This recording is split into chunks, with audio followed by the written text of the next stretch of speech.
The drizzle had been relentless that morning, seeping into every crevice of Oxford with a persistence that seemed almost deliberate, as though the city itself conspired to keep its secrets damp and obscured. I walked alone across Radcliffe Square, the stones slick under my shoes, their uneven surfaces reflecting the muted glow of gas lamps that the tourists had long since ignored. Umbrellas bent under the wind, students hurried past with papers clutched to their chests, and somewhere behind me a pigeon flapped against the eaves of the Bodleian. The air carried the scent of wet stone and old books, a combination that always reminded me why I lingered here, long after duty and curiosity pulled me in other directions. I had been summoned to a minor disturbance, a word that underplays the weight of anything that drifts toward tragedy, though the specifics remained elusive. A college porter muttered to anyone who would listen about a sad affair in one of the older quadrangles. I had not even taken the steps leading to the porter's lodge when a scrap of a newspaper, sodden and clinging to the curb, caught my eye. A brief headline, "Tragic Passing of Dr. Edmund Blackwell, Promising Historian, Found Dead." The words did not scream of drama. There was a sterile economy to their phrasing that spoke of the authorities' desire to render mystery harmless, digestible, neatly filled between sports scores and the weather. I let the dampness soak through my overcoat, ignoring it as I often did, preferring to register the subtler signs of disorder. There is always a rhythm to Oxford, the shuffle of students, the toll of the carillon, the sigh of ancient doors giving way under time. And into that rhythm, the faintest note of irregularity can sound like a clanging bell. My attention drifted to the upper windows of Brasenose, where the reflection of a brass chandelier in puddles of rainwater seemed unnervingly like a pair of observing eyes. The porter's description had been vague, but my instincts, which often preferred small gestures over grand proclamations, nudged me toward the quadrangle opposite the Radcliffe camera. There, I noticed a small cluster of academic types standing just inside a doorway, their coats plastered with rain, speaking in hushed tones. Something about the set of their shoulders suggested more than concern. The way they avoided each other's eyes spoke volumes I could not yet translate. I passed under the arched entryway, each footstep releasing the scent of mildew and varnish from the polished wood. A door creaked behind me, a solitary sound swallowed quickly by the drum of rain on the leaded glass. I had no official report yet, merely fragments. The man was young, single, and described as brilliant but contentious. He had been found in his chambers early that morning, though who discovered him and under what precise circumstances remained a mystery. Small clues, seemingly incidental, the tilt of a book, a turned chair, a faint smear on the carpet were the languages I preferred. I noticed, for instance, a visitor's boot print partially over the wet carpet's edge, already drying in a curious semicircle, a shape that would not have survived a hurried exit. I paused beside a bench where an umbrella had been abandoned, the metal ribs exposed to the sky, and thought of the small, easily overlooked details that often carried disproportionate weight. A misplaced bookmark, an unreturned letter, a cryptic annotation in the margin of a dusty tome. Perhaps it was habit, perhaps obsession, but even as the drizzle soaked my hair, I began cataloguing these minutiae, each one a whisper toward understanding the otherwise silent narrative of Blackwell's demise. Somewhere, far beyond the square, I heard a bicycle chain rattle, the sound incongruous and precise. A student, or perhaps someone accustomed to timing, passing between quadrangles, unaware of the subtle shift in the day, the first tremor of a disturbance too quiet for casual notice. And yet I, walking slowly through the damp stone, felt the echo, like a faint footstep in a long corridor. There was a rhythm to such things, a cadence to the city's undercurrent of life and death, and I knew, even before any confirmation, that this case would require more than observation. It would demand immersion, patience, and a willingness to read the language of Oxford as though it were an ancient, undeciphered manuscript. I lingered, letting the rain smear the edges of the world, knowing that Blackwell's story had begun elsewhere, that the quiet unfolding of motives, resentments, and hidden truths had already taken shape. The square was a theater of anonymity and exposure, and in the damp reflection of the Radcliffe camera's windows, I caught the faintest suggestion of eyes watching, or perhaps imagining that they were. Something was off a cadence misremembered, a tone too formal, and I filed it away, as I always did, for future illumination. The rain had no intention of easing, neither did the mystery. And in that quiet, sodden dawn, I understood that my work, as it always did, was only just beginning. I returned to my rooms that morning with the rain still lingering in the corners of Oxford, as though the city had not yet finished mourning, or perhaps testing, the life it had just allowed to slip away. The obituary lay on the side table, the black border stark against the cream of the page, the type neatly justified as though the printer believed in order even when chaos had intruded. Dr. Edmund Blackwell, only 34, described as brilliant, contentious, and, the paper added with a perfunctory flourish, greatly mourned by colleagues. The words were too careful, too measured, and I found myself reading them twice, slowly, noting the small deviations from what one might expect, a comma where a full stop should have been, a semicolon splitting clauses that did not need division. Small errors often betrayed deeper currents, and I filed them away. I had known of Blackwell only in passing, as one knows a bright star briefly glimpsed through library windows or overheard conversation. He had been immersed in the study of medieval manuscripts, a field that invites both reverence and obsession, and the obituary hinted at rivalries without naming them, an academic delicacy that felt like a mission by design. There was mention of lectures disrupted by debate, of papers contested for their originality, and of a certain restlessness in his private life. I noted, almost as a reflex, the elegance with which one can hide truth behind propriety. Lewis arrived shortly after, carrying his habitual cup of tea, the steam curling in the dim morning light. He asked if I had seen the paper, and without waiting for a reply, he remarked that the death had been sudden, the result of a fall in Blackwell's chambers. Yet his tone, casual but edged with curiosity, suggested he suspected there was more beneath the surface. We stood silently for a few minutes, listening to the rain tapping against the windows, the muffled footsteps of students already bustling through corridors that had known centuries of similar sounds. I walked again through the details printed in that formal notice, noting the phrasing, "promising young historian." The word choice betrayed sentiment restrained by etiquette. The word promising implied not just talent, but potential, now unrealized. And then there was the phrasing of the final line, almost imperceptibly off, "His contributions will long be remembered." A subtle tension in verb choice, suggesting memory might fail if not for careful preservation. I sensed the underlying unease in the writing, as though the writer had witnessed some fragment of scandal yet dared not name it. I left the obituary open on the table and drifted toward my desk, cluttered with notes from past cases, and began cross-referencing what little we had of Blackwell's schedule. There had been an early seminar, a tutor meeting, and a brief consultation with the library archivist, all within the same morning.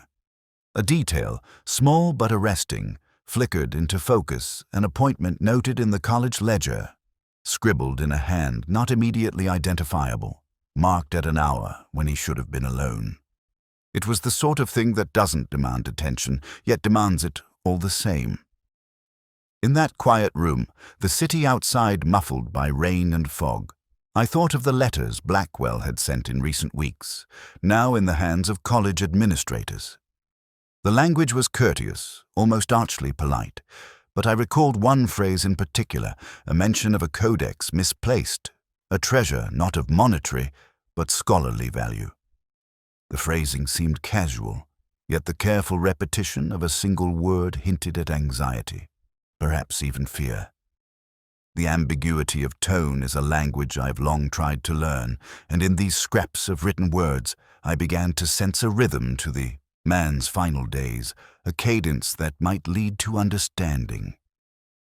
Lewis paused by the door and murmured something about breakfast, though I scarcely heard him, engrossed as I was in the silent oblique messages hidden in print.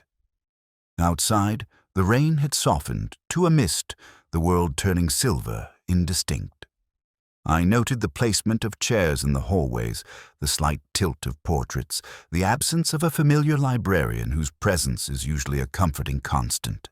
Each omission, each tiny shift, was a clue in its own right. I turned back to the obituary, reading it once more, aloud to myself in the hushed solitude of the room, the cadence of my voice marking emphasis where the typesetter had not. The silence that followed, punctuated only by the occasional drip from the eaves, felt charged with latent knowledge. Somewhere between fact and convention, someone had left a detail unguarded, a gesture unnoticed, a punctuation mark pointing to the extraordinary amid the mundane. And in that pause, I understood that the story of Edmund Blackwell had only just begun to reveal itself, quietly, through the veil of propriety and ink. I remember arriving at Blackwell's college with the rain softened to a mist that blurred edges and muted colors, leaving the stone cloisters like an impressionist painting of solemnity. The porter's eyes followed me with polite curiosity as I passed beneath the archways, my footsteps echoing in the empty corridors. There is always a rhythm to these spaces, a subtle cadence between the measured steps of students and the quiet authority of faculty, and any disruption to that rhythm is immediately noticeable to someone who listens as closely as I do. I began my inquiries with the tutors and lecturers who had known him best. There was Dr. Felix Harcourt, a man of precise habits and narrow interests whose reputation for quoting Shakespeare in casual conversation was almost ritualistic. He spoke of Blackwell with careful restraint, yet his hands twitched in the manner of someone eager to assert control over the narrative. I noted a slight hesitation when he mentioned Blackwell's late-night visits to the library, a detail that did not quite align with his otherwise impeccable recollection of schedules. There was an almost imperceptible tightening around his eyes, as though a memory he preferred buried had momentarily surfaced. Next, I spoke with Dr. Marianne Llewellyn, whose lectures on Victorian morality were both brilliant and merciless in their precision. She had been close to Blackwell professionally, though their intellectual companionship carried the undercurrent of rivalry. Her voice, calm and measured, seemed to glide over the topic of his death, yet I detected a subtle inflection when she recounted his final seminar. She mentioned, almost casually, that he had been unusually absorbed in a particular manuscript, a rare edition, misplaced for decades, and that he had spoken of it as though it were a living thing. The emphasis on that single word suggested more than scholarly interest. It hinted at obsession, perhaps even fear, though she did not dwell on it. I lingered in the lecture halls, observing students as they arrived, noting the patterns of interaction and subtle gestures. A young scholar paused too long at the threshold, her gaze flicking toward a portrait of the college founder as though she was seeking approval or hiding something. Another, a visiting academic with a penchant for musicology, hummed quietly, unaware of the discordant rhythm in his own behavior. The smallest gestures, a tilt of the head, a hand brushing against a desk, can speak as loudly as words, and I catalogued them with the care of someone assembling a jigsaw puzzle in the dark. The porter who had first drawn my attention to the incident spoke of the morning when Blackwell's body had been discovered, recounting the scene in a voice too calm to be merely factual. Something in the way he avoided specifying the exact hour, the sequence of doors opened and closed, suggested a mission. I filed the detail, minor as it seemed, knowing that in such cases it was often the overlooked note that resolved the harmony of the mystery. I also reviewed Blackwell's recent correspondences, letters that had been left with the administration. There was one, written in careful, almost apologetic script, that referred to a dispute over authorship and the potential rediscovery of a manuscript thought lost. The phrasing was deceptively casual, yet there was a repetition of the word insistently that hinted at tension unresolved, a quiet insistence that something must be acknowledged. As I moved from corridor to library, I found myself reflecting on the unusual concentration of intellect in a single place, how ambition and pride often intersected in ways subtle and dangerous. Each suspect, each academic, carried a veneer of civility, yet behind that mask there existed concealed rivalries, jealousies, and fragile egos.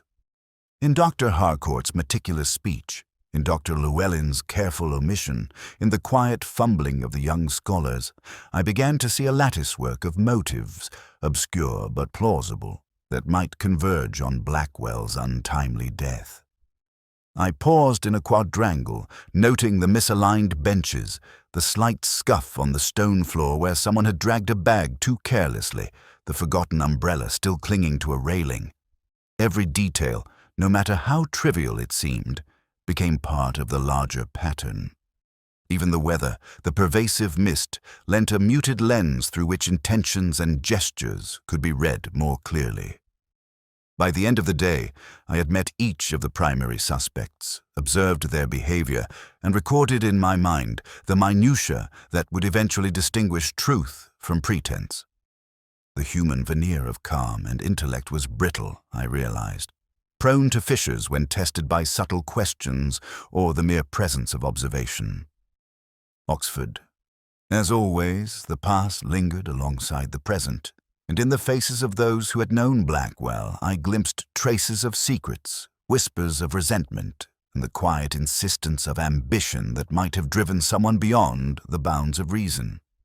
It was not yet clear who had taken him from the world so abruptly, nor why, but the latticework of intellect, emotion, and subtle gesture would guide the way. And in the quiet cloisters, damp with the lingering breath of rain, I felt the pulse of a story beginning to unfurl, intricate, slow, and suffused with melancholy. I returned to my lodgings that evening with the damp still clinging to my overcoat, the city outside a blur of misted street lamps and the faint odor of wet stone. The case weighed lightly on my mind, in the sense that unresolved threads often do, teasing attention without insistence. I poured a measure of whiskey, dark and patient, and settled at my desk, allowing the quiet to unfurl around me. On the table lay Blackwell's personal effects, handed over by a reluctant college porter. A ledger, a fountain pen with its nib slightly bent, a stack of letters, and a newspaper clipping that seemed otherwise unremarkable. Yet it was a crossword puzzle that first caught my eye. It had been partially completed in a careful hand, the ink smudged by haste or by damp. I could not tell which. The clues themselves were innocuous enough on the surface, yet I found in them a curious resonance. The word vengeance, horizontal across the lower half, intersecting with silence in a diagonal that did not conform to convention. It was as though the puzzle itself were signaling something, a reflection of the mind that had once filled these pages. Small, precise things often reveal themselves more fully in time. I wrote the words down, noting the intersecting letters, and allowed them to simmer in my mind as one allows wine to breathe. I read through Blackwell's letters again, noticing the delicate phrasing, the repeated insistence on retrieval of a missing manuscript, and the careful avoidance of direct names.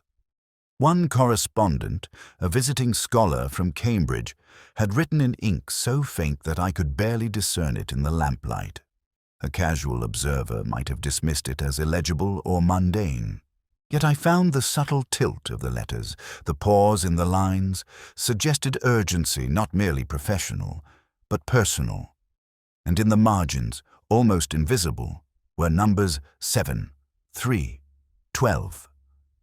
I did not know their significance yet, but I filed them mentally with the intersecting letters of the crossword, sensing a pattern whose edges I could not yet see. Lewis called at that hour. unannounced, as he often did when the day had drifted beyond usual hours. He noted my concentration on the puzzle, the glass half full, and remarked on the obsessive precision of academics in small things. I only nodded, aware that observation often mattered more than commentary. He had a way of highlighting the obvious without necessarily clarifying it, a trait I found useful when misdirection was abundant. I returned to the crossword, tracing the lines with my finger, seeing in them not just letters but pathways, connections, and, perhaps, warning signs. The rain outside had slowed to a fine mist, pattering softly against the window, and I allowed my mind to drift. There is always a rhythm to thought when working with cryptic clues. The tension between logic and suggestion, the space where intuition can speak. I considered the juxtaposition of vengeance and silence, the words themselves laden with metaphor as much as meaning. They reflected both the human condition and, possibly, a precise instruction. Blackwell was meticulous in his work. He would not leave ambiguity where clarity could be achieved, and yet here lay a deliberate obscurity. I returned to the ledger, scanning entries of visitors, times, and casual notes. One line caught my attention. A brief appointment at 10:15, written in a hand that seemed familiar, yet out of place. The same individual, I noted, had left a smudge on Blackwell's fountain pen the day prior, a detail previously dismissed by the college staff. Small things, almost trivial, often carry disproportionate significance. I made a careful sketch of the overlapping details in smudges, cryptic letters, crossed-out words in the ledger, all converging in a pattern too faint for casual notice but persistent enough to suggest intention. The combination of literary allusion, academic obsession, and the puzzle's hidden resonance began to suggest more than coincidence. The crossword was not merely entertainment, it was a vehicle, a private message encoded for someone attuned to its rhythm. I recalled a similar subtlety in a case years ago, the memory coming unbidden and precise. In the quiet of my room, I traced the letters, muttering under my breath, testing their arrangement for possible significance.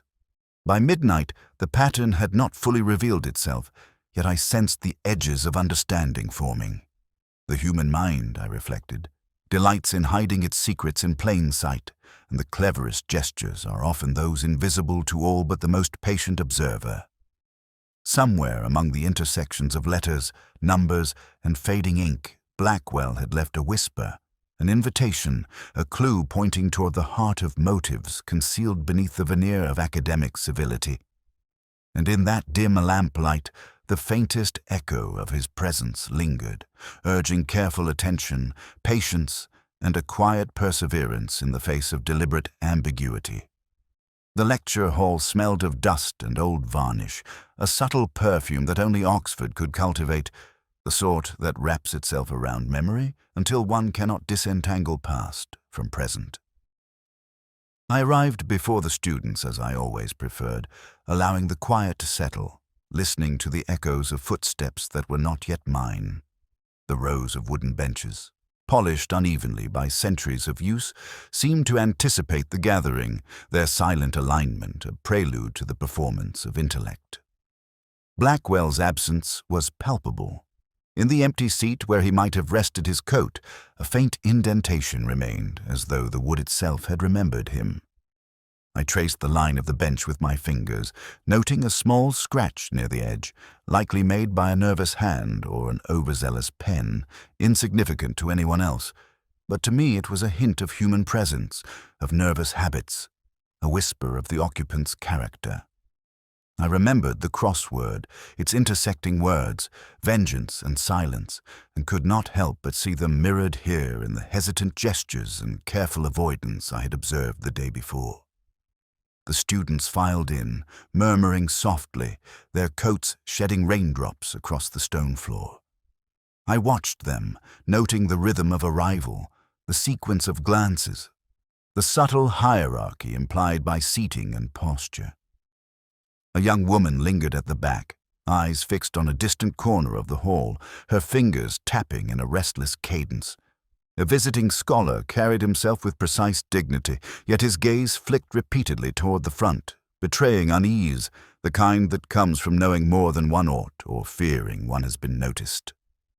These small inconsistencies often mark the pivot of motive, though at first glance they appear trivial.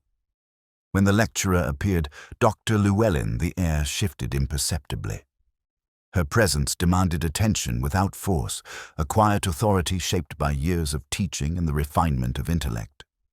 She spoke of 19th-century morality with exacting elegance, yet every so often her eyes strayed, lingering on a corner where an absent student should have been, and the faintest tightening of her lips suggested tension unspoken.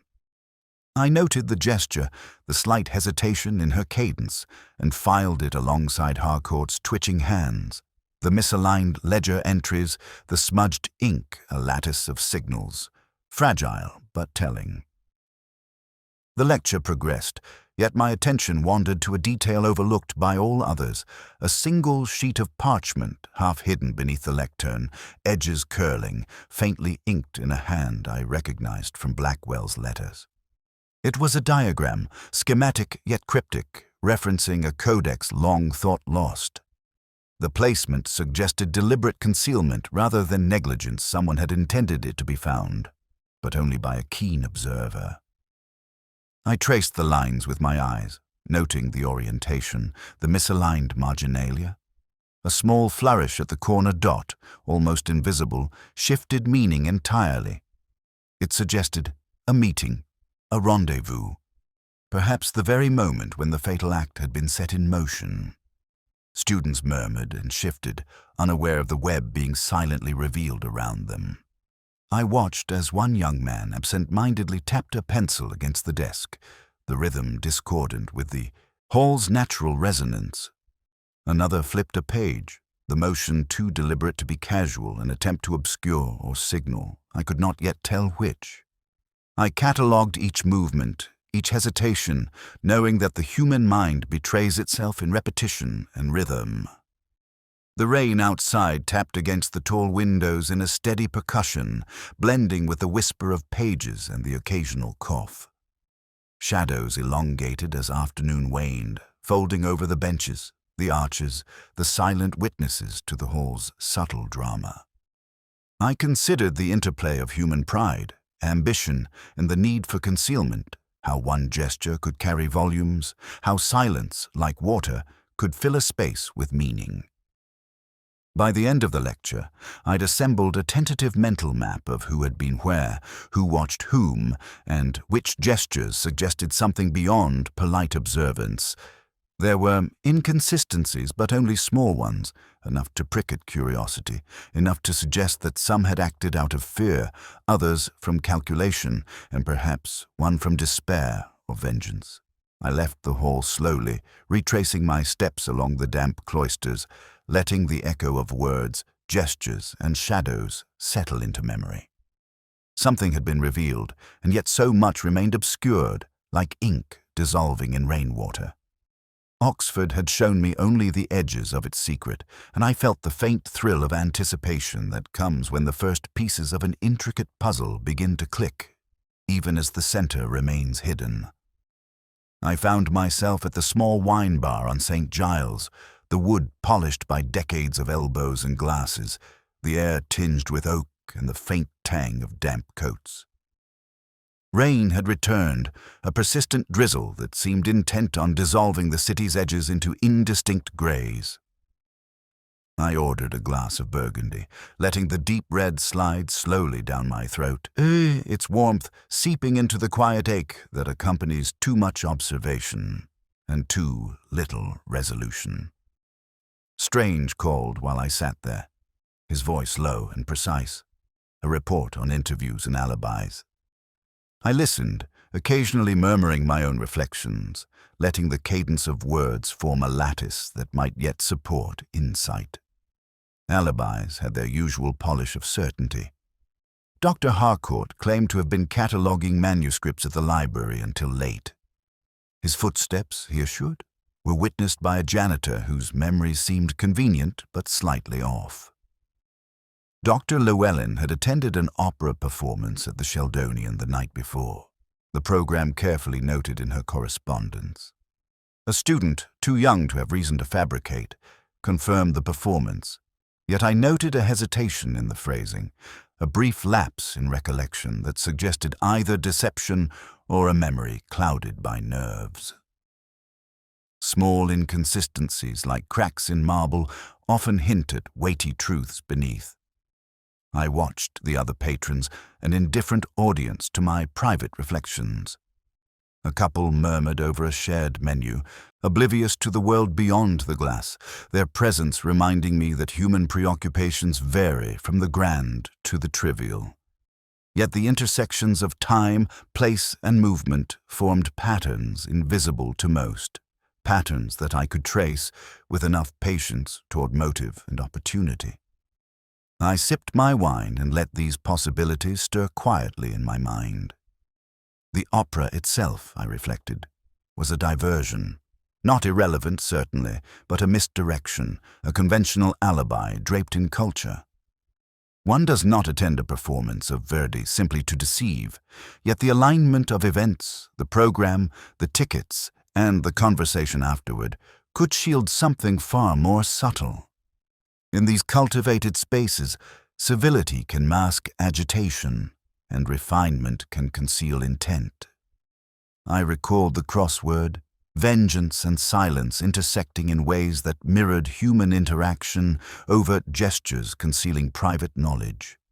A minor detail caught my attention as I revisited my notes. Dr. Llewellyn had mentioned in passing that a friend had accompanied her, yet there was no corresponding notation of this companion elsewhere. A footnote in memory, perhaps, yet enough to raise an eyebrow, a slight contradiction, almost imperceptible, but when combined with other small anomalies, the ledger entry, the smudged ink on Blackwell's pen, the misaligned chairs in the lecture hall, it began to suggest a rhythm of avoidance, a silent narrative hidden beneath words and civility. Lewis joined me briefly, his tea in hand, and remarked upon my quiet contemplation. I noted his own hesitations, the moments when he weighed words against disclosure, and I realized that even the most trustworthy partners can reveal as much by what they do not say as by what they articulate. Together, we reviewed the sequence of Blackwell's final hours, cross-referencing statements and movements. One detail glimmered faintly, a brief mention of an encounter in a side corridor, dismissed by most, yet weighted with subtle significance. It suggested presence, timing, a fleeting interaction that might have altered the course of events. The rain outside softened into mist as dusk settled, the lamps casting halos that blurred in the fog. I allowed the wine to linger, my mind tracing the alibi's threads, interweaving them with the opera, the library, the hallways, the overlooked gestures. Human behavior, like music, has rhythm and discord. Sometimes one must listen for the rests, the pauses, to discern the truth beneath the melody. In the silence between notes, between words, between claimed presence and actual movement, the faint outlines of possibility began to take shape. By the time I left the bar, Oxford was quiet, the mist curling around the cloisters, seeping into stone and memory alike. I walked slowly, cataloguing impressions, the subtle discrepancies in alibis, the half-remembered appointments, the lingering echoes of culture and performance. Each detail, however, small, could illuminate a choice, a motive, a transgression. The city, like a finely tuned instrument, revealed its secrets only to those willing to listen with patience, attentiveness, and the quiet precision of mind that is both burden and gift. The night awaited, heavy with possibility, and I felt the familiar pull of a story beginning to shape itself, one subtle clue at a time. I returned to Blackwell's chambers in the late afternoon, the mist curling through the cloisters like a hesitant visitor, reluctant to disturb the quiet solemnity of the college. The room was exactly as the porter had left it, yet somehow less familiar, more intimate, as though absence had settled into the corners with a weight of its own. The faint scent of ink and old paper lingered, mingling with the distant dampness seeping through the stone. I ran my fingers over the desk, noting impressions left by pens, the subtle indentation of letters, and a photograph half hidden beneath a stack of correspondence. Each object carried the echo of human intention, deliberate or otherwise, and I catalogued them meticulously, quietly, like a musician tuning to an unfamiliar chord. Among the letters, one drew my attention with a subtle insistence. It was addressed in careful, almost hesitant script, bearing no postmark, as though delivered by hand. The content was innocuous at first glance, a discussion of a scholarly dispute, references to editions of Chaucer, annotations to a manuscript long thought lost.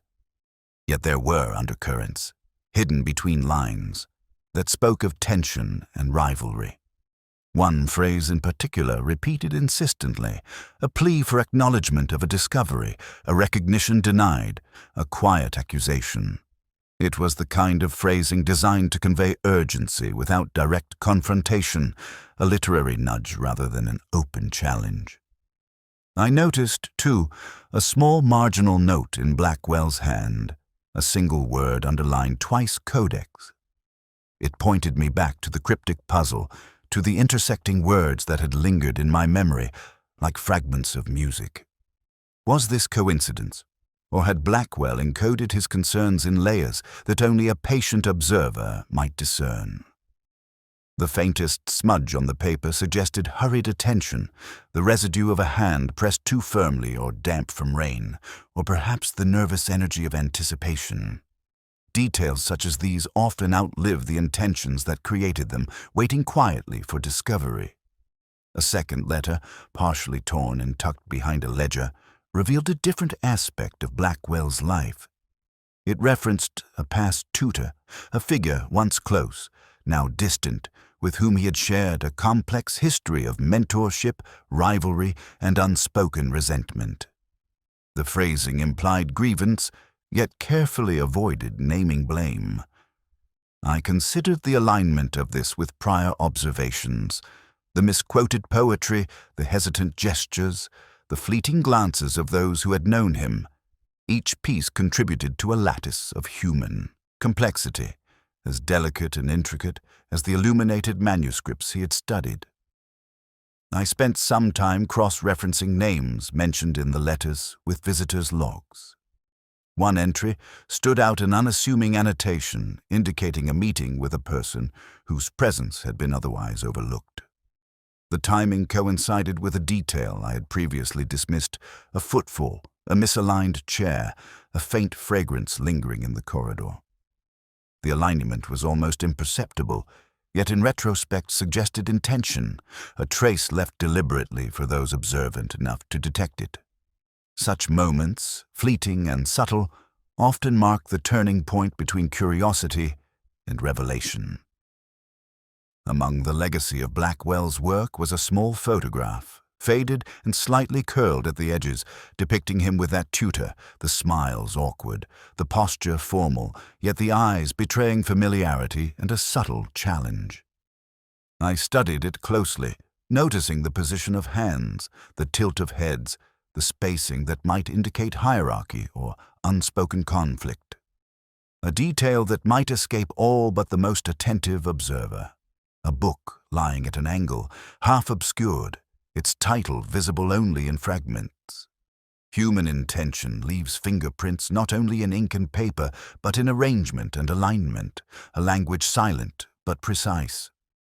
I lingered in the room, letting the letters, photograph, and ledger communicate their quiet messages.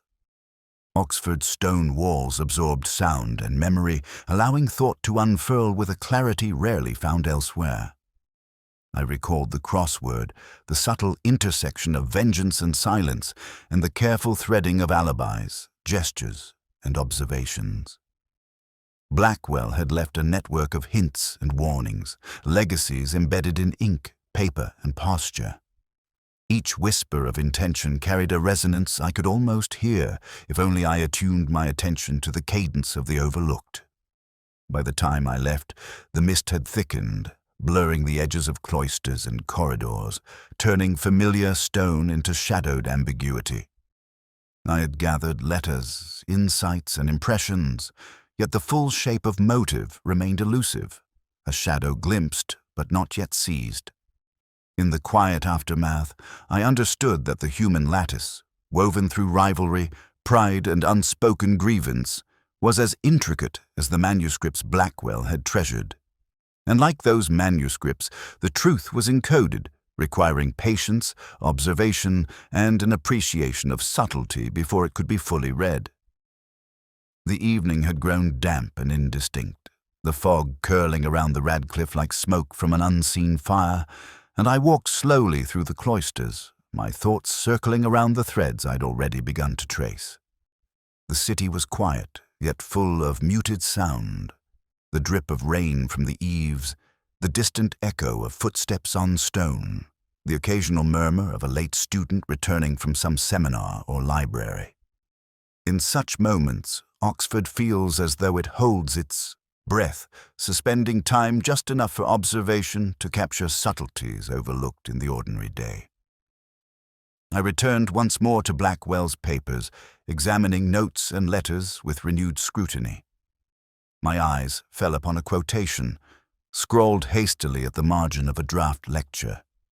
It was a line from Keats, or so I initially believed, yet something about the rhythm, the choice of word, did not align with the published version. I read it aloud quietly, testing the cadence, and recognized the misquotation immediately. The alteration was subtle, a single word replaced with another that shifted the meaning entirely. To most, it would seem inconsequential, a slip of memory or haste, yet to a mind attuned to literary precision, it was a signal the writer's thought, the intention, the emotional nuance had been deliberately altered. I traced the line across multiple drafts, noting where Blackwell had corrected or omitted phrases. The pattern was not random. Each misquotation corresponded to a reference made in conversation, each deliberate, each a hidden emphasis on a particular person or event. The network of misstatements suggested a warning, a gesture of insight offered to anyone capable of discerning it.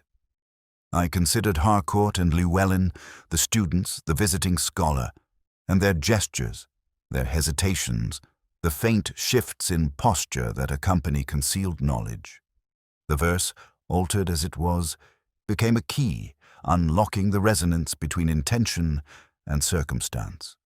I paused and reflected on the previous lecture, the subtle gestures I had catalogued. A tilt of the head, a hesitation in speech, a fleeting glance toward a corner that might otherwise be ignored. The misquoted line mirrored these gestures, embedding a clue not in overt action, but in careful variation, in the interplay of sound and meaning. There was a rhythm to human error as well as to human intention, and both are often indistinguishable until examined with patient attention. A brief moment of distraction reminded me of the crossword, the intersection of vengeance and silence. Here, too, the misquotation functioned as a deliberate intersection, a convergence of personal grievance and restraint. I realized that the seemingly trivial error was a cipher, a map pointing to the same inconsistencies I had observed in alibis and the ledger, in footsteps, in smudges of ink, in gestures unnoticed by others. Subtle, almost imperceptible signals, yet they formed a lattice of meaning awaiting the careful hand to unravel it. I returned to the photograph of Blackwell with his former tutor, the image half obscured by fading light and curled edges. The angle of the book, the positioning of hands, the slight asymmetry in the smiles all suggested hierarchy and tension, but when paired with the misquoted verse, a pattern emerged. Words and gestures, ink and paper, image and observation coalesced into a narrative too delicate to be recognized by casual attention, yet insistent to the one willing to perceive its rhythm. I wandered the cloisters again, allowing the fog and stone to filter thought and perception. The misquotation, the small gestures, the timing of visitors' movements, even the faint odor of damp coats lingering in corners, all began to speak in concert. There was a message, one that required patience, intuition, and the quiet discipline of observation. Each day I had accumulated fragments, seemingly unrelated, yet now converging into coherence, subtle human errors, deliberately placed signals, and the concealed cadence of rivalry and resentment. By nightfall, I understood that this misquoted verse, trivial to the unobservant, had provided the pivot around which motive, intent, and opportunity might rotate. I did not yet know the precise shape of culpability, but I recognized the language in which it had been written deliberately, literally, and obscured. In Oxford, as always, truth waits patiently among ink, shadow, and silence, revealing itself to those willing to observe not only the words, but the spaces between them, the pauses, and the small distortions that carry the weight of human intention. I left the room with a sense of both satisfaction and anticipation. The fog had thickened, blending the stone into grey ambiguity, and I walked slowly through the deserted quadrangles, cataloguing the interplay of gesture, phrase, and absence. Somewhere within these intersections lay the path toward understanding, illuminated faintly by the misquoted words of a poet whose cadence had been both altered and preserved, a whisper of truth hidden in plain sight. The library was quiet when I arrived, the afternoon light muted by fog curling along the leaded windows, casting long, somber shadows across the worn oak tables. Dust motes floated in the beams, suspended as if in reverence to time itself, and I allowed the silence to settle around me like a cloak, attuning my attention to every subtle detail. I had returned to the archives to revisit Blackwell's notes, compelled by a faint instinct that something overlooked in the margins might illuminate the darker corners of his final days. I began with a ledger I'd glanced at weeks before, its entries seeming mundane, yet inscribed with a hand that trembled ever so slightly in one spot.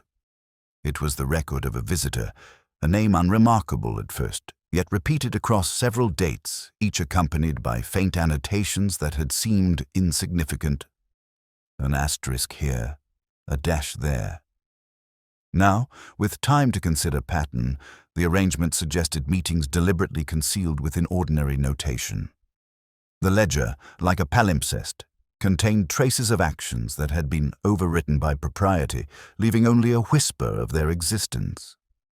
Among the letters, one fell open to reveal a coded note, ink-faint, almost invisible under casual inspection. Blackwell had made subtle marks, underlined letters, forming an acrostic number corresponding to pages in a forgotten manuscript. I traced the sequence carefully, aware that patience is often the lens through which clarity emerges. The message pointed to a confrontation, not in the present, but years past, involving disputes over authorship and discovery that had simmered quietly, unresolved like sediment in water, now rising to the surface with fatal consequences. I lingered over a photograph partially concealed beneath a stack of correspondence, a sepia image of Blackwell with his former tutor. The angle of the bodies, the careful posture, the faintly forced smiles, all suggested hierarchy and subtle tension, yet the eyes betrayed familiarity, complicity, and perhaps rivalry. A small detail, a book lying askew, seemed trivial until I realized it matched a note in the ledger, the page number corresponding to the coded acrostic. A seemingly negligible trace, yet it now connected past to present, shadow to action, intention to outcome. I reflected on the misquoted verse I had noticed days earlier, its subtle shift of meaning now resonating with the pattern emerging here. Literary precision, overlooked gestures, and inked marginalia converged into a latticework of human emotion and ambition. Pride, jealousy, and perceived slights from decades ago had been preserved in these small acts, shaping relationships and decisions, subtly nudging individuals toward paths whose consequences no one could have predicted. The rhythm of footsteps in the library corridor echoed in my mind, each visitor's presence, each hurried or delayed action, a brush against the lattice of history I was now tracing. I reconstructed the sequence, a meeting, a brief exchange, an argument perhaps muted by civility but registered in gesture and tone. One phrase in a letter, repeated with careful insistence, now carried disproportionate weight. A reference to a codex thought lost, to recognition denied, to pride injured. All elements aligned to illuminate motive, subtle, yet compelling. I paused to consider Dr. Harcourt and Dr. Llewellyn, their interactions with Blackwell, the small deviations in alibis, the hesitations in speech, the fleeting glances across lecture halls and corridors. Each minor inconsistency gained significance in light of the past, the present refracted through the prism of memory and record. A footprint in a corridor, a smudge of ink, a misaligned chair small, almost trivial, yet now conspicuous as evidence of timing, presence, and intent. By evening, the fog had thickened, the library transformed into a space of shadow and half-light. I traced the final connections past grievances, the encoded notes, the gestures, the misquoted lines, the ledger annotations. Together, they revealed a hidden architecture of human desire and resentment, painstakingly built over years, crystallized in the act that had brought Blackwell to his untimely end. The human lattice, intricate and fragile, had concealed its central pivot until the alignment of observation, intuition, and literary awareness allowed the pattern to emerge. I left the library slowly, the stone corridors silent but resonant, aware that what I now perceived was only the contour of truth, not its final form. History, rivalry, and human pride had all left their imprint. The past, once latent, had become luminous through subtle signs and patient scrutiny. In Oxford, as ever, time preserves secrets with the patience of stone, and those willing to observe carefully may find, among ink, shadow, and gesture, the outlines of human intent waiting to be discerned. The light had begun to fade across Radcliffe Square when I returned to the Cloisters, the amber glow of street lamps mingling with the last breath of day, painting the stone in warm melancholy. The city seemed to exhale softly, as though Oxford itself paused to consider the unfolding of human events within its walls. I walked slowly, my footsteps echoing against the damp stone, cataloguing the subtle shifts in air, in shadow, in the faint aroma of wet leaves pressed against the centuries-old architecture. Every detail mattered: the slight tilt of a bench, a forgotten manuscript, the softened scrape of leather on stone. I gathered the principal figures quietly, as one might invite musicians to an unseen rehearsal rather than compel witnesses to a confession. Dr. Harcourt, Dr. Llewellyn, the visiting scholar, and a few students who had been close to Blackwell assembled with an awkward civility, the edges of tension barely visible, yet unmistakable to someone who observes rhythm as carefully as I do. There were slight hesitations, glances cast to corners where no one stood, the faint adjustment of clothing as if to compose oneself against the weight of memory. These small gestures, almost imperceptible, spoke volumes, echoing the notes I'd been tracing across letters, ledgers, and misquoted poetry. I began to speak quietly, drawing the narrative forward not with accusation but with observation. I recounted what I had seen, the sequences of movement, the timing of meetings, the subtle gestures of avoidance and attention, leaving it to the assembled to recognize themselves in the web of interactions. No one reacted overtly. The tension lay in the spaces between words, in the silence that fell upon the hall, in the occasional shuffling of feet or clearing of throats. A minor gesture caught my eye. Harcourt's thumb brushed across the edge of a ledger, lingering slightly longer than necessary. It aligned with the ink smudge I had noticed days before, the notation of a visitor at an hour that had otherwise seemed unremarkable. This, combined with the acrostic in Blackwell's notes and the misquoted verse, illuminated a pattern I'd been tracing: deliberate concealment, carefully maintained distance, yet a trail left for those attentive enough to follow. I felt the familiar thrill of alignment, the sensation when disparate fragments converged to suggest a hidden narrative. I spoke next of the codex, the manuscript thought lost and yet preserved in Blackwell's obsessive attention. I described the sequence of letters and marginalia, the positioning of books and photographs, the faint traces of ink, and the gestures I had recorded across lectures and corridors.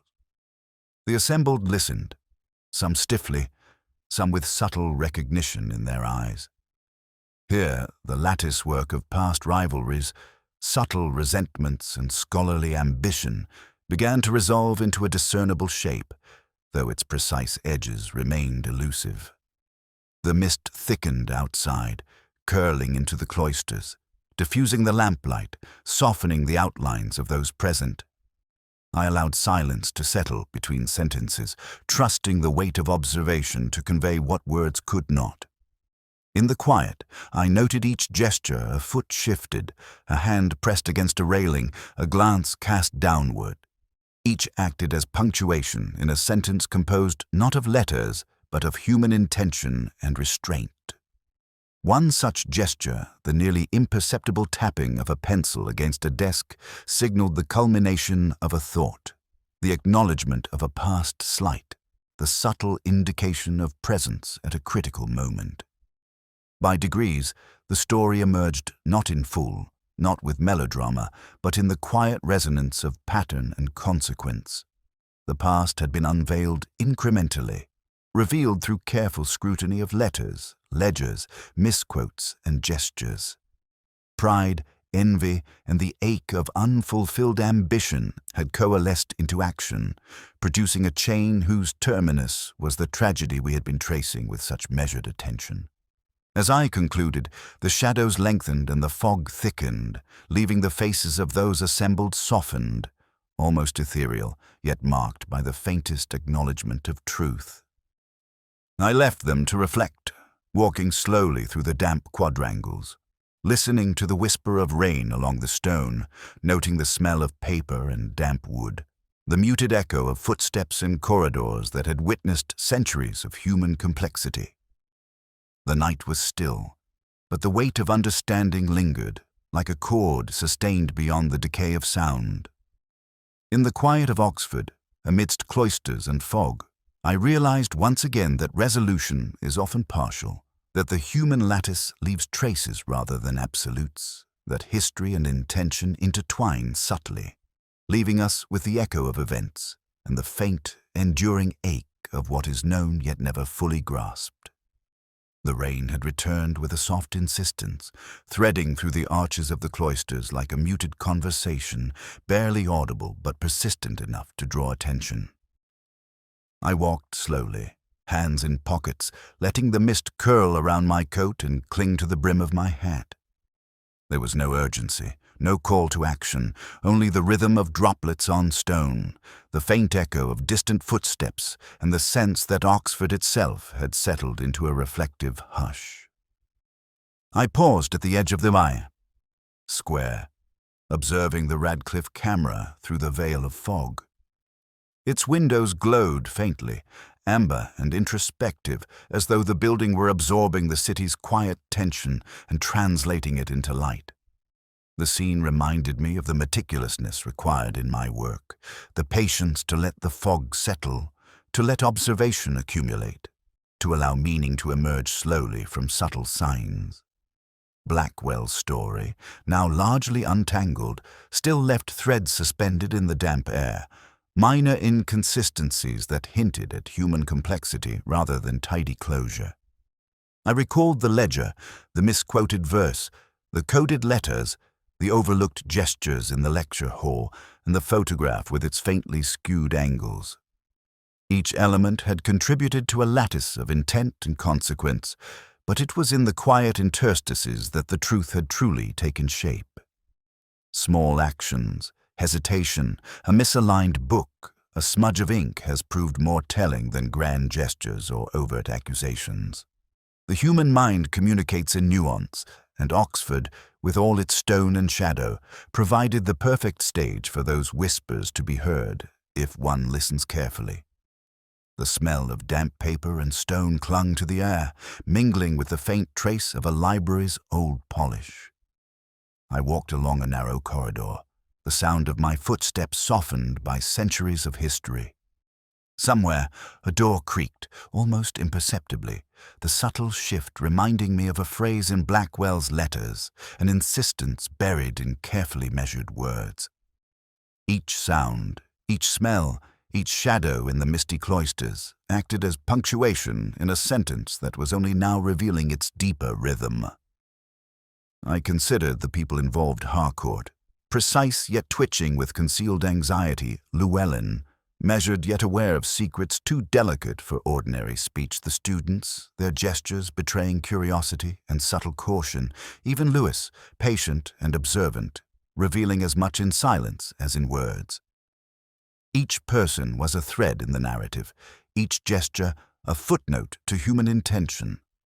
Observation, I realized, is not simply noting what occurs, but appreciating what is avoided, what is hinted at, and what is remembered incorrectly. The drizzle thickened, curving around the arches and soaking into my collar. I recalled the crossword, the alignment of vengeance and silence, the faint acrostic in Blackwell's notes. These fragments, once isolated, had converged into clarity when juxtaposed with gestures, timing, and human pride. The investigation had not sought a single revelation, but rather the quiet accumulation of details that, when combined, illuminate subtle patterns. Life, I thought, often speaks in hints rather than declarations, and truth is no less profound for its discretion. I stopped at a small fountain, the water whispered over the stone, and observed the reflection of the cloisters in its dark surface. Movement above in the fogged windows hinted at private study. Distant footsteps suggested deliberate avoidance. Each microcosm of action carried resonance, a note in the symphony of human behavior. The misaligned chair in a lecture hall, the smudged ink on a page, the hesitant glance across a corridor, all were elements of a story that had unfolded quietly, meticulously, and with care beyond casual notice. As night deepened, the mist absorbed light and sound, leaving only faint halos around lamps and shadowed figures. I allowed myself a moment of reflection as the case had reached its contours, if not its final absolute form. Blackwell's death was accounted for, the threads of motive and opportunity aligned, yet Oxford retained its capacity for quiet ambiguity. The story, like the rain, would seep into memory, leaving its trace in subtle detail rather than in overt revelation. I walked slowly back toward the Radcliffe, the dripping arches framing the path, the smell of wet stone and old paper merging with the residual warmth of the day. The city had settled into nocturnal rhythm, and I felt the familiar ache of satisfaction tempered by unresolved echoes. In Oxford, one never truly knows the end. One merely traces the contours, records the gestures, and listens for the whispers that persist long after the rain has ceased. And in that lingering quiet, I understood that the city, the people, and the stories it houses would continue, leaving a memory half-lit, half-shadowed, a faint ache that endures beyond resolution.